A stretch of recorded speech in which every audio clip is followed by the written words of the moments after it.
Thanks for coming on short notice, and we're pleased today to be here today to have two significant announcements in the continued growth and development of our SDSU basketball program. First, a 4-year addendum to Coach Fisher's contract, and the second, formalizing of assistant coach Brian Dutcher's designated as the head coach in waiting. Brian will take over the leadership of the program at the time when Coach Fisher retires. Coach Fisher has had tremendous success, obviously, over the past 12 years at San Diego State, and we want that success to continue, and certainly Coach Fisher would like it to continue. When I came to San Diego State a year and a half ago, Coach Fisher spoke to me about the best strategy for continuing the growth of the program in a positive direction. This was even before the historic year we had this past season. Steve and I spoke about the possibility of Coach Dutcher succeeding him whenever he decided to retire. We spoke of the reasons why this would be good for the program and Brian's qualifications. At that time, I told Steve I was not opposed to it, but would like some time to evaluate and decide. As we were heading towards the end of last season, Steve and I spoke about his extending his contract, his compensation, and the succession plan. Steve has not decided when he'll retire. In the meantime, we will have continuity in our program. Our team members and recruits will know who their coach will be, and all the hard work that these two have put into the building SDSU into a national competitive program is rewarded. So at this time, I'd like to turn it over to Coach Fisher. Thank you, Jim. I failed to get the memo on the coat and tie, but I do have the coat on, so I feel a bit underdressed. But I'm very, very excited to be here today, dual purpose. And in my mind, Brian is more important than the extension of my contract, and I'll kind of hit on all of those points. When Jim and I talked after he got here, my hope was for a whole host of reasons, not the least of which was the continued growth and success of our program, was to have the stability and continuity that we have had for 13 years.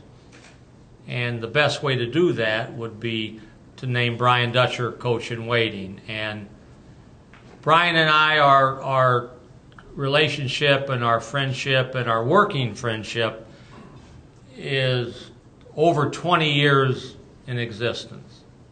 And really, those of you who have watched us practice, you know my style. I'm not a do-it-all guy.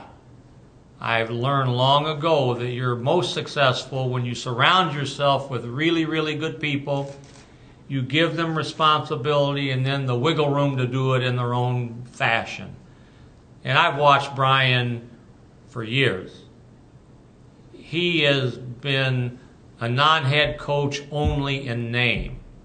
Over the last 10 years that we've been here, he's done everything that a head coach could do, should do, and would do.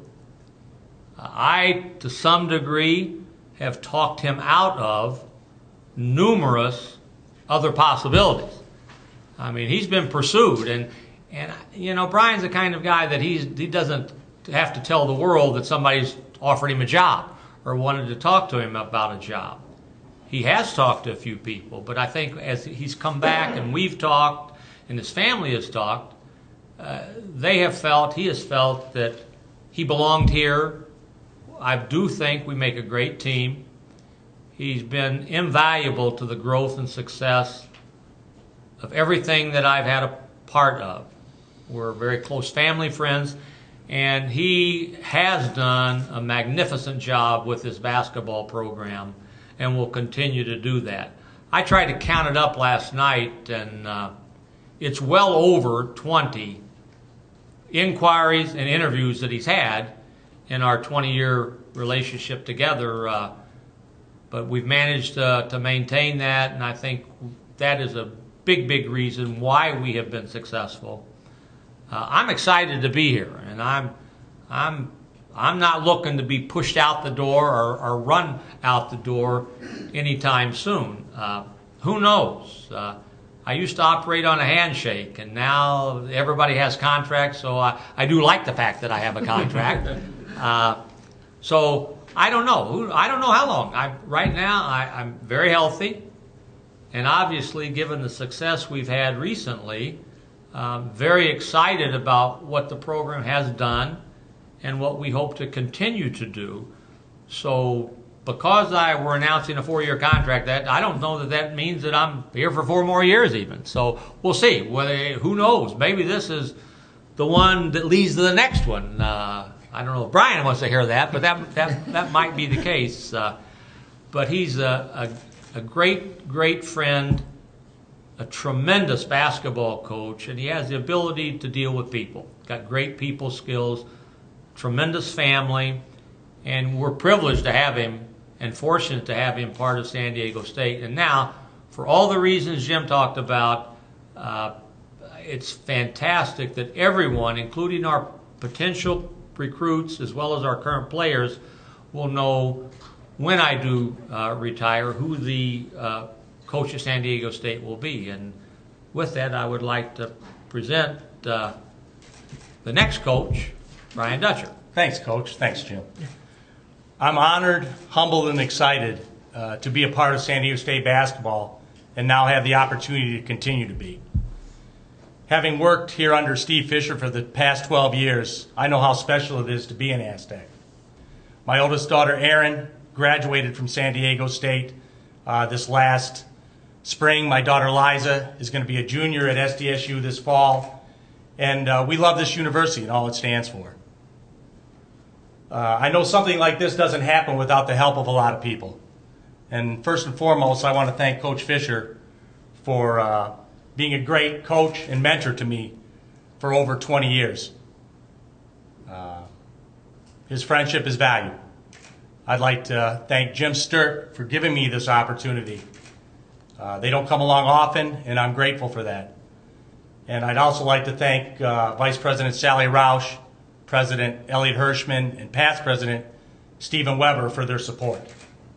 My goal now is to help Coach Fisher build on this tradition of excellence he started here at SDSU and continue great things in the future for the program. And with that, I'll turn it over to my friend, Mr. Mike May, who will open it up for questions, I believe. Yeah, we'll take questions at this time. Yeah, I'm kind of interested about the coach and waiting thing. Say a year from now, Brian's dream job at Michigan opens up. Does that mean he can't take it? Is he bound by this? No, it's a commitment on both parties. It's not a binding blood oath contract, if you will, but he has that flexibility if he wanted to. But it does give him an opportunity, the assurance that he's our first choice, we're his first choice, and hopefully it creates a good marriage down the road. And I'm in line for my dream job right now, so that's the best part of all this. Coach Fisher, basically, does this really give you some stability, not only you from a coaching standpoint, but for the university to carry on, to have Coach carry on literally the torch, I guess you would say? It was very important to me that Brian be given this opportunity to be the next head coach at San Diego State. We've done a lot together, and way too often when you have success, it's the head coach, and maybe way too often when you have issues, it's the head coach. And you have to have good people. And Brian, as I said, if you watch us practice, if you would sit in our office and watch us plan practice, he's been heavily involved in everything. He's a great recruiter because he's got people skills. So this is, he said it's a dream come true for him, and it's a dream come true for me also. I think this is fitting, but sometimes things that are right, that should happen, don't always come to fruition. And so I'm very grateful, as Brian stated, that he is. And I'll start with Jim for the willingness to listen and then to co-sign what we talked about. And a lot of people had their fingerprint on it. Steve, you said that you talked to Jim about this possibility about having Brian succeed you. When did you have that conversation with Brian? Is this something that's been ongoing for years and years, or something that you waited to kind of hear back? How has that conversation between the two of you gone?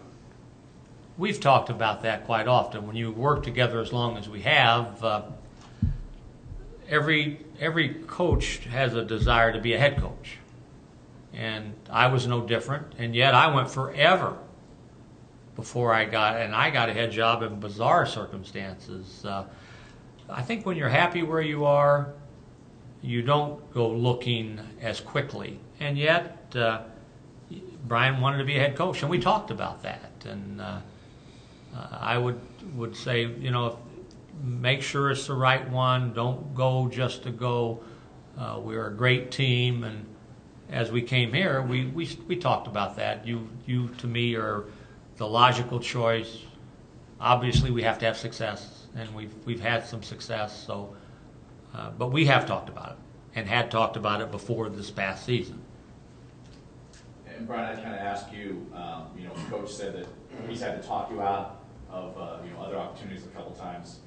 Why the decision to stay? I mean, I've always loved the job I've had, and I'm not a job chaser.